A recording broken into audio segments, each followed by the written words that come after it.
ஒற்றுமையின்மையினாலேயே வடக்கில் பின்னடைவுகள் ஏற்பட்டுள்ளது. சந்தோஷ் ஜா தெரிவிப்பு. யாழில் அதிக மழை வெள்ளத்தால் 610 குடும்பங்கள் பாதிப்பு. வடக்கு ஆளுநர் தலைமையில் இடம்பெறவுள்ள இடத்தணிப்பு முன்னாயுத்த கூட்டம். மட்டக்களப்பில் 100 ஏழை குடும்பங்களுக்கு சீன அரசினால் வாழ்வாதார உதவி. மன்னாரில் உயிரிழந்த தாய்க்கும் சிசுவுக்கும் நீதி கோரும் தமிழ் தேசிய மக்கள் முன்னணி. மாவீர தினத்தினால் ஒத்திவைக்கப்பட்ட பாராளுமன்ற அலுவல்கள் கூட்டம். ஸ்ரீதரனிடம் மன்னிப்பு கேட்ட பிமல் ரத்நாயக்க. ரணிலுக்கு தெரியாமலேயே கட்சிக்குள் நடந்த சம்பவம் அம்பலப்படுத்திய பஜிராபேபத்தன. இலங்கை தமிழரசு கட்சியிலும் சிரமதானம். சாணக்கியன் தெரிவிப்பு. நடைபெற்று நிறைவடைந்த பாராளுமன்ற தேர்தலில் தமிழ் தரப்புகளுக்கு இடையில் ஒற்றுமையின்மை காணப்பட்டமையின் காரணமாகவே வடக்கில் பிரதிநிதித்துவ ரீதியான பின்னடைவுகள் ஏற்பட்டுள்ளது என இந்திய உயர்ஸ்தானிகர் சந்தோஷ் ஜா இலங்கை தமிழரசு கட்சியின் வடக்கு கிழக்கு பாராளுமன்ற உறுப்பினர்களிடத்தில் சுட்டிக்காட்டினார். இலங்கைக்கான இந்திய உயர்ஸ்தானிகர் சந்தோஷ் ஜாவுக்கும் இலங்கை தமிழரசு கட்சியின் வடக்கு கிழக்கு பாராளுமன்ற உறுப்பினர்களுக்கும் இடையிலான சந்திப்பு வியாழக்கிழமை கொழும்பில் இடம்பெற்றது. இந்த சந்திப்பின் போது இந்திய உயர்ஸ்தானிகர் இவ்வாறு தெரிவித்தார். இந்திய உயர்ஸ்தானிகர் சந்தோஷ் ஜா பாராளுமன்றத்துக்கு தெரிவான உறுப்பினர்களுக்கு முதலில் தனது வாழ்த்துக்களை தெரிவித்ததோடு வடக்கில் தமிழ் பிரதிநிதித்துவத்தில் பின்னடைவுகள் ஏற்பட்டுள்ளது என்ற விடயத்தினை குறிப்பிட்டுள்ளார். அத்துடன் இந்திய வெளிவகார அமைச்சர் ஜெய்சங்கர், பாதுகாப்பு ஆலோசகர் தோபல் உள்ளிட்டவர்களின் இறுதியான இலங்கை விஜயத்தின் போது நடத்தப்பட்ட சந்திப்புகளில் தமிழ் கட்சிகளிடையேயான ஒற்றுமை பற்றி கூறப்பட்டது. அவ்வாறு ஒற்றுமையின்மையின் காரணத்தினால் தான் தற்போது பிரதிநிதித்துவத்தில் பின்னடைவுகள் ஏற்பட்டுள்ளது என சுட்டிக்காட்டியுள்ளார். புள்ளிவிவர ரீதியாக காரணங்களை வெளிப்படுத்தினாலும் தமிழ் கட்சிகளின் பிரதிநிதித்துவங்கள் இழக்கப்பட்டுள்ளது என்பது உண்மையான விடயம் என உயர்ஸ்தானிகர் குறிப்பிட்டுள்ளார்.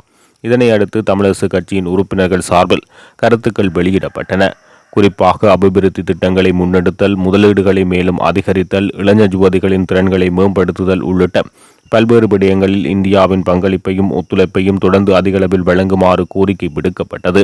அதேபோன்று ஐக்கிய நாடுகள் மனித உரிமை பேரவை மற்றும் இந்தியா ஆகிய 2 தரப்புகளால் மட்டும்தான் அடுத்து வரும் காலத்தில் அரசாங்கத்துக்கு தமிழ் மக்களின் இனப்பிரச்சினை தீர்வு மற்றும் பொறுப்பு கூறல் சார்ந்து அழுத்தங்களை பிரயோகிக்க முடியும். அந்த செயற்பாட்டை முன்னெடுக்க வேண்டும் என வலியுறுத்தப்பட்டது.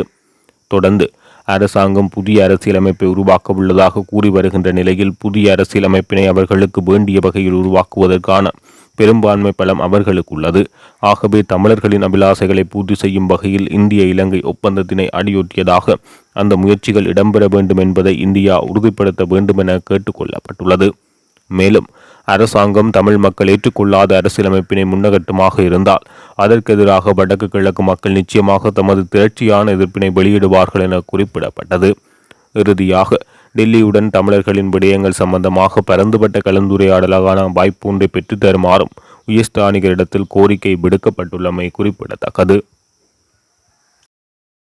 50 வருடங்களாக புனரமைப்பு செய்யப்படாத மீசாலை வடக்கு தட்டாங்குளம் வீதியை புனரமைத்து தருமாறு கூறி பொதுமக்களால் தென்மராட்சி பிரதேச செயலாளர் மற்றும் வடமாகாண உள்ளூராட்சி ஆணையாளர் ஆகியோரிடம் நேற்றைய தினம் மகஜர் கையளிக்கப்பட்டது.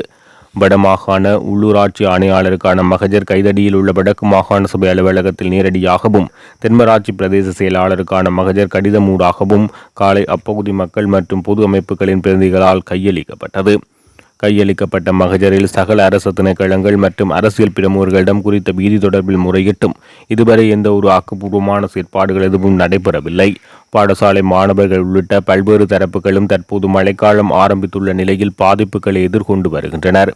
தற்போது மழைக்காலம் ஆரம்பித்துள்ள நிலையில் சாவச்சேரி பிரதேச சபை உத்தியோகத்தர்கள் என கூறிக்கொள்ளும் சில உத்தியோகத்தர்கள் 3 மீட்டர் அகலமான தற்கால பாவனைக்குரிய பாதையை 1 கிலோமீட்டர் போடுவதற்கு அளந்து சென்றுள்ளனர்.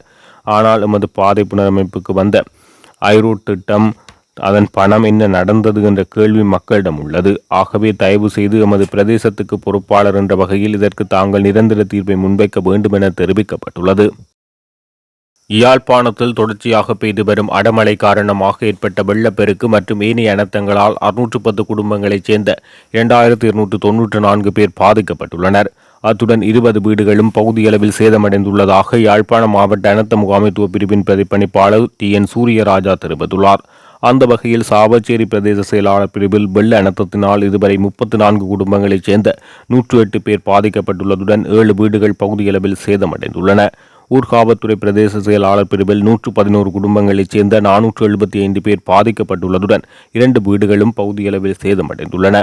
பருத்தித்துறை பிரதேச செயலாளர் பிரிவில் 10 குடும்பங்களைச் சேர்ந்த 35 பேர் பாதிக்கப்பட்டுள்ளதுடன் 8 வீடுகளும் பகுதியளவில் சேதமடைந்துள்ளன. நல்லூர் பிரதேச செயலாளர் பிரிவில் வெள்ள அனர்த்தம் மற்றும் இடிமின்னல் தாக்கங்களினால் 5 குடும்பங்களைச் சேர்ந்த 14 பேர் பாதிக்கப்பட்டுள்ளதுடன் வீடு ஒன்றும் பகுதியளவில் சேதமடைந்துள்ளது. தெல்லிப்பளை பிரதேச செயலாளர் பிரிவில் 7 குடும்பங்களைச் சேர்ந்த 21 பேர் பாதிக்கப்பட்டுள்ளனர். சங்கானை பிரதேச செயலாளர் பிரிவில் 174 குடும்பங்களைச் சேர்ந்த 641 பேர் வெள்ள அனர்த்தத்தினால் பாதிக்கப்பட்டுள்ளதுடன் வீடு ஒன்றும் பகுதியளவில் சேதமடைந்துள்ளது. காரைநகர் பிரதேச செயலாளர் பிரிவில் 18 குடும்பங்களைச் சேர்ந்த 68 பேர் வெள்ள அனர்த்தத்தினால் பாதிக்கப்பட்டுள்ளனர். சண்டலிப்பாய் பிரதேச செயலாளர் பிரிவில் 145 குடும்பங்களைச் சேர்ந்த 494 பேர் அனர்த்தத்தினால் பாதிக்கப்பட்டுள்ளனர். அது மாத்திரமன்றி கோப்பாய் பிரதேச செயலாளர் பிரிவில் 3 குடும்பங்களைச் சேர்ந்த 14 பேர் வெள்ள அனர்த்தத்தால் பாதிக்கப்பட்டுள்ளதுடன் வீடு கொண்டும் பகுதியளவில் சேதமடைந்துள்ளது. யாழ்ப்பாணம் பிரதேச செயலாளர் பிரிவில் 103 குடும்பங்களைச் சேர்ந்த 424 பேர் வெள்ள அனர்த்தத்தினால் பாதிக்கப்பட்டுள்ளதாக அவர் மேலும் தெரிவித்துள்ளார். பருவகால மழை மற்றும் இடத்தணிப்பு முன்னாயுத்த கூட்டம் வடக்கு மாகாண ஆளுநர் நாகலிங்கம் வேதநாயகன் தலைமையில் இன்று இடம்பெறவுள்ளது. இந்த கூட்டம் இன்று காலை 10 மணிக்கு வடக்கு மாகாண ஆளுநர் செயலகத்தில் இடம்பெறவுள்ளது. வடக்கு மாகாண பிரதம செயலாளர், மாவட்ட செயலாளர்கள், உள்ளூராட்சி அமைச்சின் செயலாளர்கள், உள்ளூராட்சி ஆணையாளர், உள்ளூராட்சி உதவி ஆணையாளர்கள், நீர்ப்பாசன திணைக்கள பணிப்பாளர், வீதி அபிவிருத்தி அதிகார சபை பணிப்பாளர், வீதி அபிவிருத்தி திணைக்கள பணிப்பாளர்கள், இலங்கை மின்சார சபையின் பிராந்திய முகாமையாளர், யாழ் மாநகர சபை ஆணையாளர், வடக்கு மாகாண மூத்த பிரதி போலீஸ் மா அதிபர், இராணுவ கட்டளை தளபதி, கடற்படை தளபதி ஆகியோர் இந்த கூட்டத்தில் பங்கேற்க உள்ளனர். மேலும் வடக்கு மாகாணத்தில் தற்போது நிலவும் சீரற்ற காலநிலை மற்றும் எதிர்வு கூறப்பட்டுள்ள வளிமண்டல குழப்பத்தால் ஏற்படும் பாதிப்புகள் தணிப்பது தொடர்பில் ஆராயப்பட உள்ளது. மட்டக்களப்பு செங்கலடி பிரதேச செயலாளர் பிரிவுக்குட்பட்ட கழுவங்கேணி கிராமத்தில் தெரிவு செய்யப்பட்ட 100 ஏழை குடும்பங்களுக்கான உதவியை இலங்கைக்கான சீன தூதுவர் ஹீசன் கொங் வழங்கி வைத்தார். மட்டக்களப்பு கழுவன்கேணியில் சீன தூதுவருக்கு கிராம மக்களினால் அமோக வரவேற்பு அளிக்கப்பட்டது. பட்டாசு கொளுத்தி தூதுவர் உள்ளிட்ட அவரது பாரியாருக்கு மாலைகள் அணிவிக்கப்பட்டு வரவேற்கப்பட்டனர். களுவான்கேணி கிராமத்தில் உள்ள வயோதிபர்கள், அங்கவீனமானோர், ஏழை குடும்பங்கள் என்பனவற்றிலிருந்து தெரிவு செய்யப்பட்ட 100 குடும்பங்களுக்காக தலா 4000 ரூபாய் பெறுமதியான உலர் உணவுப் பொதிகளை சீன தூதுவர் வழங்கி வைத்ததுடன் இவர்களுக்காக சீன அரசாங்கத்தின் வாழ்வாதார உதவிக்காக 4 மில்லியன் ரூபாய் உதவித்தொகையும் வழங்கி வைத்தார்.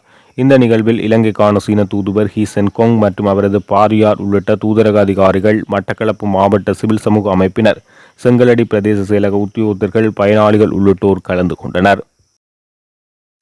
மன்னாரில் உயிரிழந்த தாய், சிசு ஆகியோரின் மரணத்துக்கான நீதி வழங்கப்பட வேண்டும் என தமிழ் தேசிய மக்கள் முன்னணியின் ஊடக பேச்சாளர் கனகரத்னம் சுகாஸ் தெரிவித்துள்ளார். இது தொடர்பில் அவர் குறிப்பிடுகையில், உயிரிழந்த தாய், சிசு ஆகியோரின் மரணத்துக்கான உண்மையான காரணங்கள் கண்டறியப்பட வேண்டும். அதுடன் அவர்கள் மரண விவகாரத்தில் தவறுகள் நடைபெற்றிருக்கும் ஆயின் தவறிழைத்தவர்களுக்கு தண்டனையும் பாதிக்கப்பட்டவர்களுக்கு நீதியும் வழங்கப்பட வேண்டும். மருத்துவ தவறுகளால் உம்மவர்களின் உயிர்கள் அநியாயமாக காவு கொள்ளப்படுவதை சகித்துக் கொள்ள முடியாது. எனவே உரிய தரப்பினர் விரைந்து இதற்கு சரியான ஒரு தீர்வினை வழங்க வேண்டும் என தெரிவித்துள்ளார். வவுனியா மாவட்டத்தில் இந்த முறை பிந்திய மழைவீழ்ச்சி காரணமாக பெரும்போக நெச்சைகையில் பாரிய வீழ்ச்சி நிலை ஏற்பட்டுள்ளது. அந்த வகையில் இதுவரையான காலப்பகுதியில் வவுனியா மாவட்டத்தில் உள்ள 9 கமநல அபிவிருத்தி பிரிவுகள் ஊடாகவும் 10,051 ஏக்கர் காணிகளில் மாத்திரம் நெச்சிகை மேற்கொள்ளப்பட்டது. அவற்றுள் மிக குறைவாக உளுக்குளம் பிரிவில் 30 ஏக்கர் செய்கை பண்ணப்பட்டதுடன் அதிகபட்சமாக ஓமந்தை பிரிவில் 2489 ஏக்கர் அளவில் நெச்சிகை மேற்கொள்ளப்பட்டது. இந்த முறை பெரும்போகத்துக்கான மழைவீழ்ச்சி பிந்தியமையினால் இந்த நிலைமை ஏற்பட்டுள்ளதாக தெரிவிக்கப்படுகிறது. மேலும் இனிவரும் நாட்களில் மழைவீழ்ச்சிக்கேற்ப 25,216 ஏக்கர் அளவில் நெச்சிகை மேற்கொள்ளப்படுவதற்கான வாய்ப்புகள் இருப்பதாக மாவட்ட கமநல அபிவிருத்தி திணைக்களத்தினால் எதிர்பார்க்கப்படுகிறது. 10வது பாராளுமன்றத்தின் கன்னி அமர்வு நடைபெற இருந்த நிலையில் நிகழ்ச்சி நிரலை தயாரிப்பதற்கான பாராளுமன்ற அலுவல்கள் பற்றிய கூட்டத்தினை நடாத்துவதற்கான திகதி தீர்மானிப்பது தொடர்பில் கலந்துரையாடப்பட்டது. குறித்த கன்னி அமர்வானது நேற்றைய தினம் ஆரம்பமானது. இதன்போது ஆளும் தரப்பினால் 26ஆம் திகதி 27ஆம் திகதிக்குள் முன்மொழியப்பட்ட போது ஸ்ரீதரன் குறித்த 2 திகதிகளில் மாவீரர் பாரத்தின் இறுதி நாள்களாக இருப்பதால் பங்கெடுப்பதில் சிரமங்கள் காணப்படுவதாக தெரிவித்துள்ளார். இதனையடுத்து 28ஆம் திகதி மாலை பாராளுமன்ற அலுவல்கள் பற்றிய குழுவை கூட்டுவதற்கு தீர்மானிக்கப்பட்டுள்ளது. இதே நேரம் மாவீரர் பாரத்தினால் கூட்டத்தில் பங்கேற்க முடியாது என்று ஸ்ரீதரன் கூறிய போதும் எவ்விதமான பிரதிபலிப்புகளையும் கட்சித் தலைவர்கள் வெளியிடவில்லை. இதனை அடுத்து புதிதாக தெரிவு செய்யப்பட்ட சபாநாயகர் அசோக ரன்வெல்லவுக்கு எதிர்க்கட்சித் தலைவர் சயித் பிரேமதாசா வாழ்த்துக்களை தெரிவித்தார். அவரைத் தொடர்ந்து முஸ்லிம் காங்கிரசின் தலைவர் அபு ஹக்கீம் வாழ்த்துக்களை தெரிவு செய்தார். அவர்களைத் தொடர்ந்து சிவஞானம் ஸ்ரீதரன், நாமல் ராஜபக்ச உள்ளிட்டவர்கள் வாழ்த்துக்களை தெரிவிப்பதற்காக தமது ஆசனங்களில் இருந்து எழுந்தபோது நேரமின்மை காரணமாக வாழ்த்துரைகள் மட்டுப்படுத்தப்பட்டது. இதனை அவதானித்த சபை முதல்வர் அமைச்சர் பிமல் ரத்நாயக்க கட்சித் தலைவர்கள் கூட்டத்துக்காக பிரதிநிதிகள் ஒன்று கூடிய வேளையில் ஸ்ரீதரனிடத்தில் மன்னிப்பு கோரியதோடு எதிர்காலத்தில் இவ்விதமான நடைபெறாது என அவர் தெரிவித்துள்ளார். முன்னாள் ஜனாதிபதி ரணில் விக்ரமசிங்கவுக்கு அறிவித்து தேசிய பட்டியல் பாராளுமன்ற உறுப்பினர் பதவி ரவி கருணாநாயக்கவின் பெயர் தேர்தல்கள் ஆணைக்குழுவுக்கு அனுப்பப்பட்டதாக வெளியான தகவல் முற்றிலும் பொய்யானது என ஐக்கிய தேசிய கட்சி அறிவித்துள்ளது. ஐக்கிய தேசிய கட்சியின் தவிசாளர் பஜிர் அபேவர்த்தன நேற்றைய தினம் விடுத்த அறிக்கையில் இந்த விடயத்தை தெரிவித்துள்ளார். சிலிண்டர் சின்னத்தில் போட்டியிட்ட புதிய ஜனநாயக முன்னணி வெற்றி பெற்ற 2 தேசிய பட்டியல்கள் பாராளுமன்ற ஆசனங்களில் ஒன்றுக்கு ஐக்கிய தேசிய கட்சியின் தேசிய செயலாளர் ரவி கருணாநாயக்கவை நியமித்தமை தொடர்பில் சர்ச்சைக்குரிய நிலைமை ஏற்பட்டுள்ளது. இது தொடர்பில் புதிய ஜனநாயக முன்னணியின் செயலாளர் நேற்று முன்தினம் ரவி கருணாநாயக்க தனது கட்சியின் தேசிய பட்டியல் உறுப்பினர் என அறிவித்து வட்டமானி அறிவித்தல் ஒன்றையும் விடுத்தார். இந்த நிலையில் குறித்த விடயம் தொடர்பில் அறிக்கை ஒன்றை விடுத்துள்ள ஐக்கிய தேசிய கட்சியின் தவிசாளர் பஜிர் அபேவர்த்தன தேசிய பட்டியல் பாராளுமன்ற உறுப்பினர் பதவிக்கு ரவி கருணாநாயக்க நியமிக்கப்பட்டமை புதிய ஜனநாயக முன்னணியுடன் செய்து கொள்ளப்பட்ட உடன்படிக்கைக்கு எதிரானது என சுட்டிக்காட்டினார். இதேவேளை புதிய ஜனநாயக முன்னணியின் தேசிய பட்டியல் பாராளுமன்ற உறுப்பினர் பதவிக்கு ரவி கருணாநாயக்க பரிந்துரைக்கப்படுவது ரணில் விக்ரமசிங்கவுக்கு அறிவிக்கப்படவில்லை என பஜிர் அபேவர்த்தன தெரிவித்துள்ளார். தமிழ் தேசிய கூட்டமைப்பில் இருந்து கொண்டு ஒரு சிலர் மக்களுக்கு எதிரான செயற்பாடுகளில் ஈடுபட்டார்கள். வடக்கு மற்றும் கிழக்கு மாகாண மக்கள் எமது கட்சியை சிரமதானம் செய்துள்ளார்கள் என இலங்கை தமிழரசு கட்சியின் பாராளுமன்ற உறுப்பினர் சாணக்கியன் தெரிவித்துள்ளார். பாராளுமன்றத்தில் வியாழக்கிழமை இடம்பெற்ற அரசாங்கத்தின் கொள்கை பிரகடன உரையின் பின்னர் ஊடகங்களுக்கு கருத்து தெரிவிக்கையில் அவர் இவ்வாறு தெரிவித்துள்ளார். தமிழ் தேசிய கூட்டமைப்பு என்பதொன்று தற்போது இல்லை. இலங்கை தமிழரசு கட்சியே பிரதான கட்சியாக உள்ளது. தமிழ் அரசியல் கட்சிகளுக்கு சிரமதானம் செய்யப்பட்டுள்ளது. தமிழ் தேசிய கூட்டமைப்பில் இருந்து கொண்டு ஒரு சிலர் மக்களுக்கு எதிரான செயற்பாடுகளில் ஈடுபட்டார்கள். வடக்கு மற்றும் கிழக்கு மாகாண மக்கள் எமது கட்சியை சிரமதானம் செய்துள்ளார்கள். தேர்தல் முடிவுகளை எடுத்துக்கொண்டால் இலங்கை தமிழரசு கட்சி 2020ஆம் ஆண்டு பொதுத் தேர்தலில் 6 ஆசனங்களை கைப்பற்றியது. இம்முறை 8ஆக உயர்வடைந்துள்ளது. ஆகவே வடக்கு மற்றும் கிழக்கு மக்கள் என்றும் எம்முடன் உள்ளார்கள். நாட்டின் நலன் கருதி அரசாங்கம் எடுக்கும் சிறந்த தீர்மானங்களுக்கு நாங்கள் என்றும் ஒத்துழைப்பு வழங்கியுள்ளோம். தமிழ் மக்களின் அடிப்படை பிரச்சினைகளுக்கான தீர்வு குறித்து ஜனாதிபதி பிரதமருடன் பேச்சுவார்த்தையில் ஈடுபட தீர்மானித்துள்ளோம் என தெரிவித்துள்ளார்.